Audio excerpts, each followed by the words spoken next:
Okay, I'm going to go ahead and call this meeting to order. Shelby County Supervisors, this Tuesday, October 25th. Do you gentlemen have anything on the agenda that has conflict of interest? None. No, sir. Okay. Do I have a motion to approve the agenda as presented? Motion. Motion by Charlie, second by Darren. All in favor say aye. Aye. Aye. Motion carried. Approval of the minutes of October 18th, which was our last regular meeting and public hearing. Any changes to that, Mark? No. Do I have a motion to approve the minutes of October 18th as presented? So moved. Moved by Darren. Second. Second by Charlie. All those in favor say aye. Aye. Aye. Motion carried. Okay, now I'm going to recess our regular hearing, and could I have a motion to open up the public hearing? Motion. Motion by Charlie. Second. Second by Darren. All in favor say aye. Aye. Aye. Motion carried. So we're going to have this public hearing on ordinance number 2022-4. This is our second hearing. An ordinance amending various sections of the Shelby County zoning ordinance, which was 2026-6, for the transportation of hazardous liquid through a hazardous liquid pipeline. Okay, some of my notes here. Like I said before, this is the second of 3 public hearings. The third and final public hearing will be next Tuesday at this time at 10 o'clock, but it's going to be at Vets Auditorium because this place was already taken. The oval room was taken. I don't know if City Hall and our Shelby County Chamber,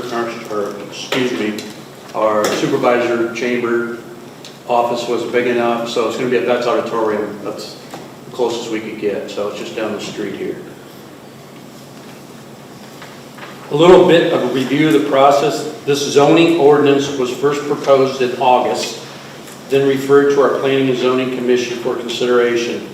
The Planning and Zoning Commission submitted a written recommendation to the Board of Supervisors on September 30th to proceed with the hazardous liquid pipeline ordinance, along with a recommendation to add private well setbacks to the ordinance, which we have done.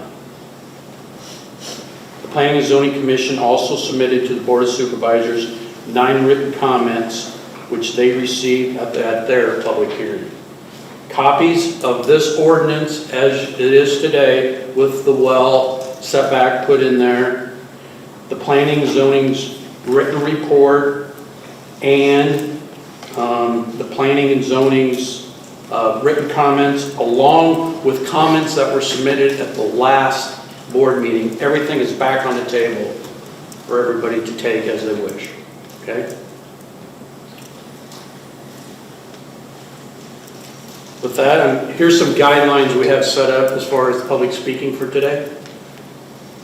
We welcome public comments during the hearing. In general, individual board members do not respond to public comment during the hearing. Each speaker is limited to no more than 3 minutes of speaking, must speak from the podium, and first state their name for the record. Comments should be directed to the board as a whole and should refrain from personal attacks. We will start with the timer after the speakers state their name, and the speaker should conclude their remarks when time is called. We're going to conduct today's hearings without any sign-in forms. That's what we did the last meeting, and it worked fine. Everybody was very good about it. We expect everyone to politely take their turn, and speakers will line up single file behind the podium over here. The Board of Supervisors will field questions to the ordinance once the public comment hearing is completed for any clarification. Okay, it's not a debate, but we will field any questions. Just a little FYI, we had 12 people who spoke in support of the ordinance at the last week's public hearing. No one spoke in opposition. So at this time, if people wanted to approach the podium and address the board on your concerns, support, opposition, take that time.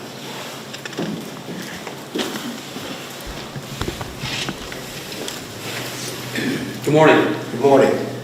Members of the board, my name is Tom Coleman. I'm the General Manager of Regional Water in Boca. We are the rural water utility that serves the rural residents and several of the communities here in Shelby County, as well as most of rural Pot County, and then slices of 4 other counties here in our footprint. Wow. We provide the rural water. We have over 1,000 miles of pipeline in the ground to serve water to our customers, and we are in favor of this ordinance for several reasons, and the first of which is the fact that as the water utility responsible for majority of the water service in this county, we have yet to be contacted by anyone from the company that is proposed to put this line in the ground. There has been no discussion with us whatsoever.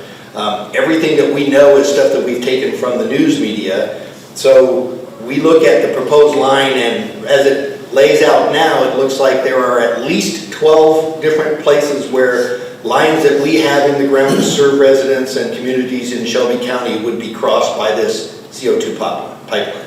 So at least 12 times. And we, again, because it's a proposed, and we don't know anything from them in terms of what's been confirmed, where the easements are located or any of that stuff, we don't know how many additional crossings there may be of our lines. So our biggest concern is the fact that no one from the company has reached out to us to even have an initial discussion. Secondly, because of the issue of eminent domain, we need to know, in several other instances where there has been limited eminent domain, we have been required to move lines when things were being built. We don't know whether or not we're going to have to move any of the lines that we currently have in the ground. If that happens, we usually have contractual documents that will say what they will pay for if they're forcing us to have to move lines in the ground and what they won't. So what are our costs? We're a 504A nonprofit. We barely make enough money to cover the cost of providing the water to our customers. So it will be extremely disadvantageous to not only our organization, but anyone who receives water from us if our financial situation is jeopardized by the use of eminent domain with no remuneration back to us for anything, costs associated to us. Obviously, there's been videos shown of what happens when you have a CO2 high pressure line rupture. Those are out there in the media, and they are concerning. I'm a retired Army officer, field artillery, and I can tell you that there are rounds that can go off that will shake the ground and are specifically designed to break everything that's underground, whether it's a bunker or a utility or whatever. The videos there are very similar in look to what we do when we detonate one of our large rounds underground. So I'm concerned about we haven't been told anything about what type of precautions. Are they doing thickening or insulating of the line as it gets close to or comes over or intersects with our water lines? What am I going to have to do? So those are just some of the few things. And then the final thing I would say in closing is you always should plan for the worst case. What happens if there's a rupture? We know nothing about their rapid response operation, who or where or how long it takes for them to get to where they have to fix it. But we would then have to go out to fix our lines in an area that may be heavily saturated with CO2. So those are our concerns. Okay. Thank you for your time. Thanks, Tom.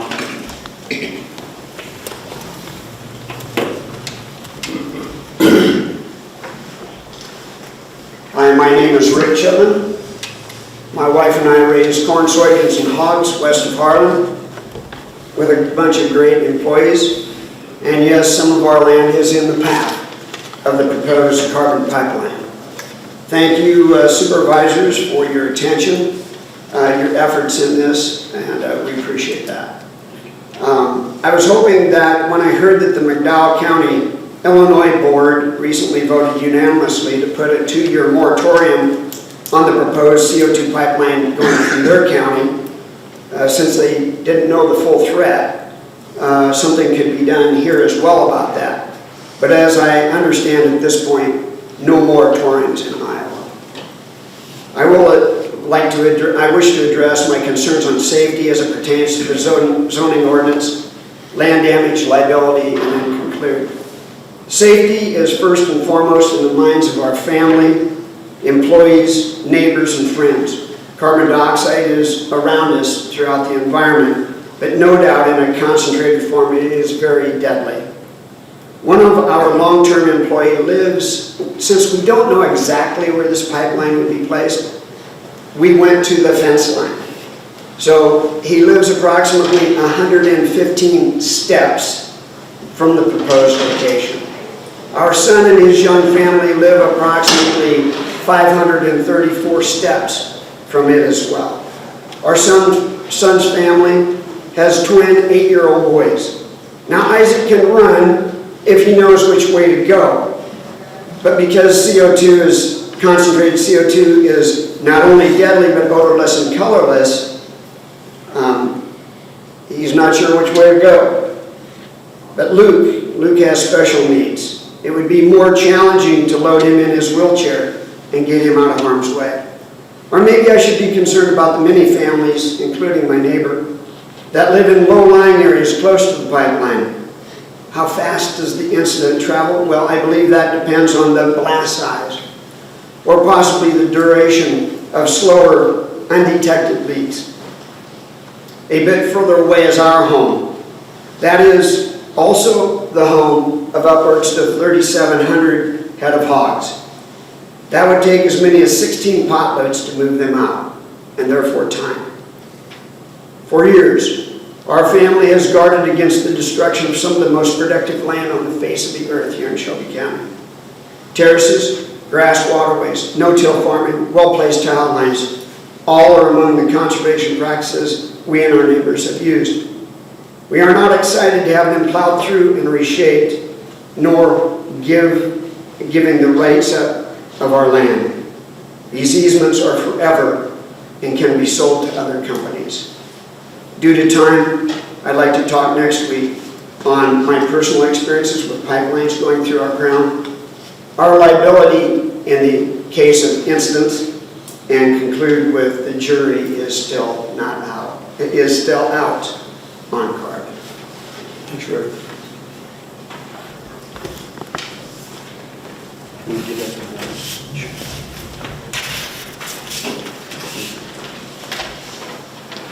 Thank you.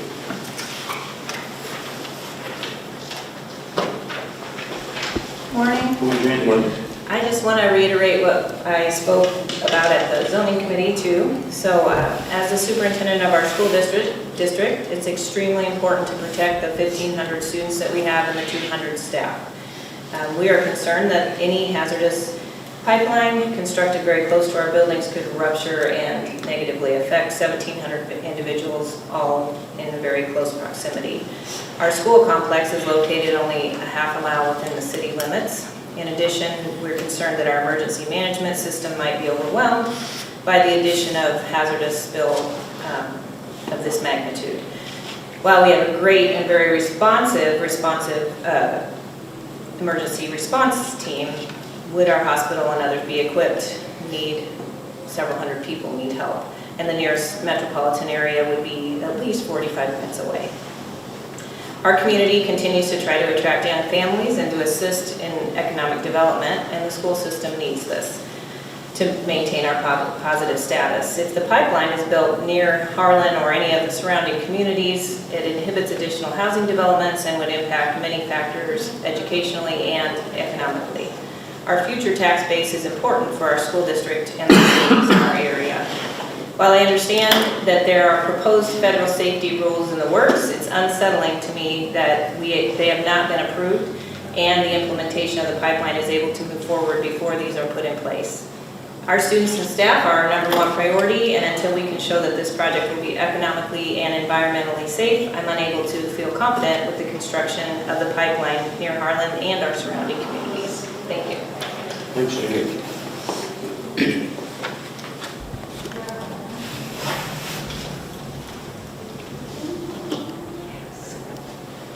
Anybody else? Good morning. Morning. Just wanted to give time if there were others that I've been up here a few times, so didn't want to take anyone else's time or your precious time. Once again, Gene Geddes, City Administrator, City of Harlan. Thank you to the board for your continued efforts. Is on record with, should be with the Mark's office, is the City of Harlan's resolution of support towards this ordinance. We filed that 2 or 3 meetings ago. It's been well spoken to about the safety aspects. The development aspects are equally as important, if not more important, as we look at our communities throughout Shelby County. In our comp plan for the city of Harlan, forward-looking, future development, our future land use plan, clearly the undeveloped areas are on the perimeter of the city of Harlan. In addition, our comp plan identifies that 2-mile distance, which the ordinance does address. Having that in there is vitally important. Property tax and tax base is a significant driver to the services that a municipality such as us provides. I believe hard to find anyone who would say, for future development, be it residential or commercial, that I want to build by a hazardous liquid pipeline. I think it would be very hard pressed to see that as desirable ground. So having this in place, furthering this to adoption, I believe is vitally important. And again, speaking primarily from a development perspective, which is again, critical for our town, other towns, and the county as a whole. Thank you for your time. Thanks, Gene. Good morning. I'm Morning, Joan Jan. Hardy, a landowner here in Shelby County. I want to thank the Board of Supervisors, the zoning, everybody who's been working on ordinances. And I want to thank Shelby County. I'm not originally from Shelby County, but I've obviously been here a long time. When we first heard about this almost 2 years ago, it was very difficult to call people, especially men, because they don't want to hear from a woman, and tell them that this is what's happening. And when you hear the story the first time, I laughed. I thought this is the most ridiculous thing I've ever heard of. Then when I found out that I didn't have any kind of insurance that would cover anything that came on my property, I thought, whoever starts a business without insurance? It's all ridiculous.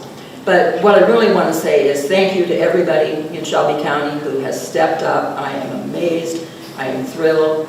I feel like the mother who's saying thank you. You've all caught on. Not that I'm so smart, but you have been doing amazing things.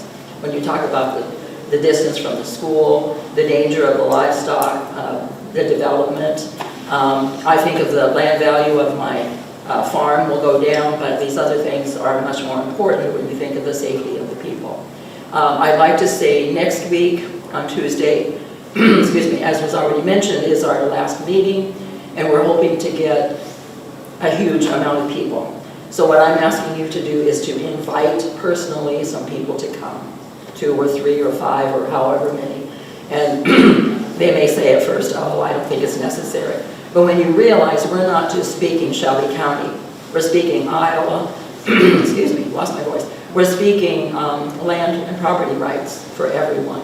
It's very, very important. And I remember one of the first calls I made, everyone was very respectful, but one of them laughed and said, oh, don't you think it's already just cut and dry? You know, there's nothing we can do. And I said, well, I don't know exactly what we can do, but boy, you guys found out what we can do, which is tremendous. I said, my thing is I am not just going to give them my ground without a fight. So thank you all very much for what you've done, what you're doing. Thank you. Hi, Mary Powell. I grew up in Shelby County, Iowa. Again, I just want to reiterate the thanks and the support for the ordinance. I am happy to see Rural Watcher at the table. I think that's very important. When you talked about the blast that can happen to the water lines underground, that's our concern with the pipeline crossing very near our family well that provides water to the acreage, and those lines that have been under the ground for many years. The well has been in existence for probably close to 60 years, and you wonder about what those shock waves can do and what that does to contaminate the supply. I love the gentleman's speech. You did a fabulous job. Would there be any way to look at doing a moratorium? Even though there isn't any in Iowa, can we start one? Just a thought. Thank you.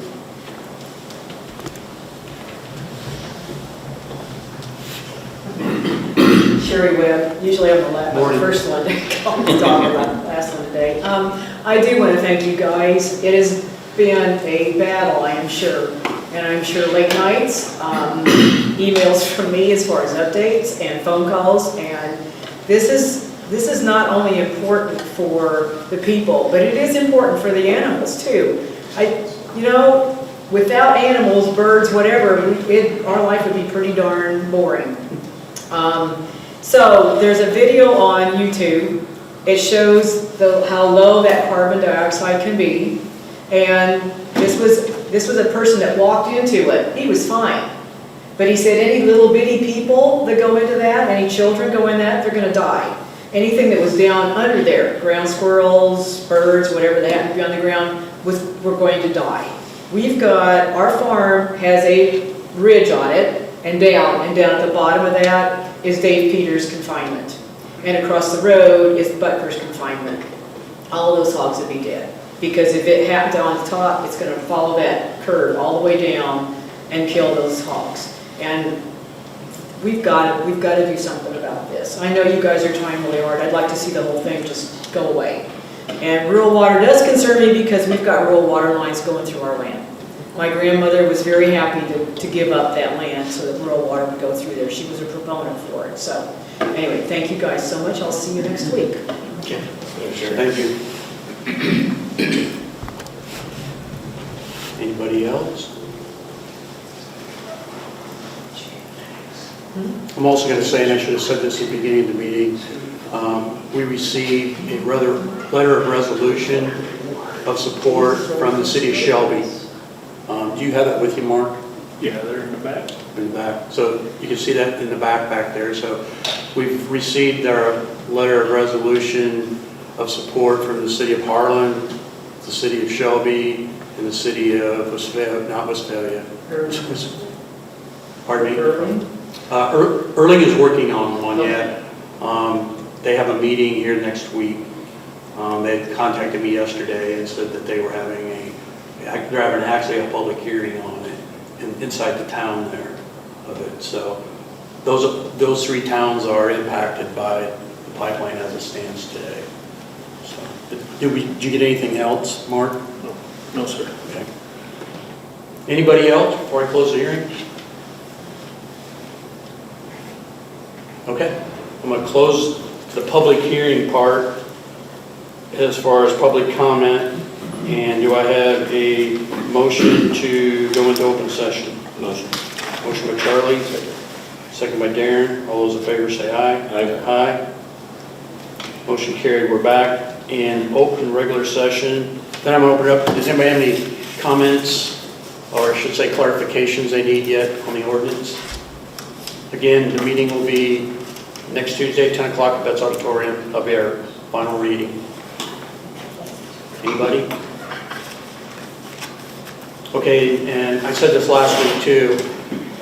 We're going to take a motion here to approve the hearing and the ordinance as presented today. Okay, last week we did the same thing. We approved that. If it's approved here today, that doesn't say that the ordinance is final. It's not final until it's approved at the final hearing and it's published in the paper. Then it's final. Okay? So, with that said, any other questions? What is the private well offset now? 200 feet. 200 feet. Yep. Yep. It was 0. So, okay, and we're using the same standards that the DNR uses for construction. So, do I have a motion from the board to move ahead with approval of the ordinance as presented today? Motion. Motion by Charlie, second by Darren. Any other questions? All those in favor say aye. Aye. Aye. Okay, the motion passed today as presented. So I thank everybody. You guys have been awesome. Taking the time out of your busy schedule to come today. The hearings have been very helpful, and we'll look forward to seeing you next week. Thank you.